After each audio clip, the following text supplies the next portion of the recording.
Welcome to the fourth Legendarium episode about ancient Egypt. Today we'll be covering magic in the Pharaoh's kingdom. Many of the most famous stories from ancient Egypt touch upon the mystical and supernatural, from the pyramids which served as the tombs of the pharaohs to mummies and animal-headed gods. However, to the ancient Egyptians, magic wasn't just something that popped up in fairy tales or movies. It was literally something that affected their everyday lives as much as eating or sleeping, from the greatest pharaoh to the humblest peasant. The Egyptians believed that magic helped to create the world, kept the Nile flowing, heal the sick, and assure eternal life after death. They used it for just about everything, and their priests were fully trained up on the subject. Today we'll be covering Heka, the god of magic, the belief in prophetic dreams, 3 flavors of spells including healing, love, and revenge, the role of holy baboons, and everyday magic.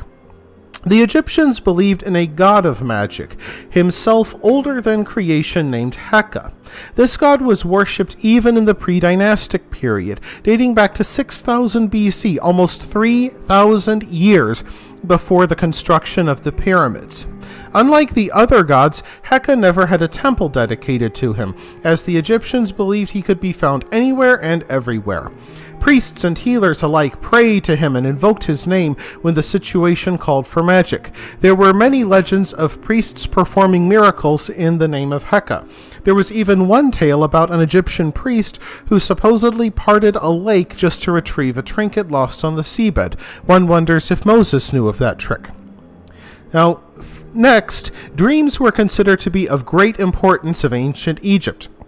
Today, dreams are seen at best as a random jumble of images and at worst a sign of a psychological condition. However, the Egyptians believed that dreams were warnings from the gods, either good or bad.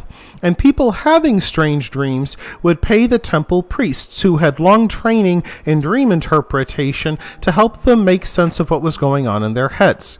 Some people even slept in the temple to be closer to the gods when trying to learn something important through dreams.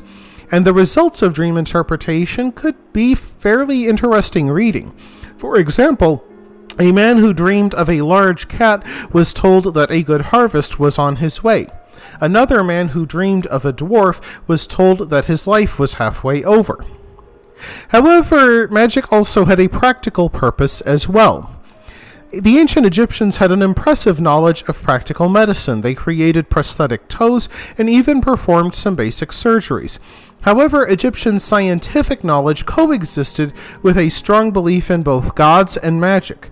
So sick Egyptians could visit either a Sunu, a medical practitioner, or a Sao, a magical practitioner who specialized in medicine. And while the Sunu would offer surgery, herbal remedies, and set broken bones, the Sao offered healing spells, and often a sick Egyptian would visit both. Indeed, the Sunu themselves operated out of a temple called the Per-Ankh, where medical texts would be written, copied, and debated. Now, love spells in particular were a staple of Egyptian life. There were potions available for every possible romantic situation, with brews for winning over the woman of your dreams, forcing a woman to love a man, or even ruin a marriage out of jealousy. I've got a feeling such spells would be outlawed today. And needless to say, the recipes would make the witches from Macbeth a little sick. One single recipe called for a mix of barley, apple pips, your own blood, your own semen, and blood taken from a tick that bit a black dog. Then you had to get someone to drink this foul concoction willingly, and I have a feeling that would require another magic spell. And since love spells were popular, it's not surprising that the opposite was also true. Egyptians had a library of spells for taking revenge. When we think of such magic, we're likely to think about curses put on mummies' tombs, aimed at troublesome foreigners who come looking for gold, but instead find an entire film franchise worth of trouble. Indeed, the ancient Egyptians did believe that pharaohs put magic spells on their tombs to punish trespassers, but that didn't stop most of the pyramids and grave sites from being plundered by 1000 BC. In addition, there were tales told in Egypt of the high priests of this god or that temple resurrecting animals or even humans, usually to fulfill some great purpose, like standing witness at a trial. So, In Egyptian magical life, in theory, a priest could resurrect a murder victim and have them tell a court who killed them. I imagine that was a deterrent to violent crime. In addition, the Egyptians believed in magic baboons. Now, while we often think of cats when we think of the ancient Egyptians and animals, baboons were almost as important in Egyptian life. They are easier to train than felines, at least back then they were, and their climbing ability made them helpful for picking fruits, nuts, and dates, though one wonders how the Egyptians kept them from eating the bounty. And since the baboons made loud, obnoxious noises whenever the sun came up, many Egyptians believed that they were singing songs to Ra, the god of the sun. One pharaoh, Amenhotep III, even built 4 massive statues of baboons to honor Ra. Indeed, the Egyptians also had a baboon god called Hapi, the son of the god Horus, the falcon-headed god of the pharaohs.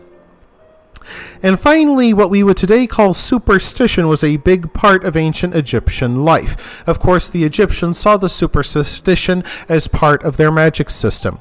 Despite being keen observers of the natural world, they didn't think in terms of animal behavior. When they saw a flock of birds in the air, for example, they assumed that some evil god or evil sorcerer was using them for a nefarious purpose, likely because flocks of birds might eat seeds in the farm fields. So they would break up flocks of birds with throw sticks to restore order to the universe. Almost every Egyptian would wear a magical charm to ward off evil, such as garlic necklaces, with the cloves carved in the shape of a demon's fang. I imagine the smell alone would be enough to frighten off any evil god. And while the rich could afford elaborate dangling charms, the poor had to settle for piercings. And this reminds us that ancient Egypt was a veritable school of magic, where everyone performed sorcery at one time or another in their lives, and often did so from the cradle to the grave. And that wraps things up for this episode of Channel Legendarium focused on ancient Egyptian magic. If you liked it, please press like. If you want to see more, press subscribe. And if you've got anything to say, please let me know in the comments section. Thank you again for joining me. And next, I'll have an episode about ancient Egypt's creation myth.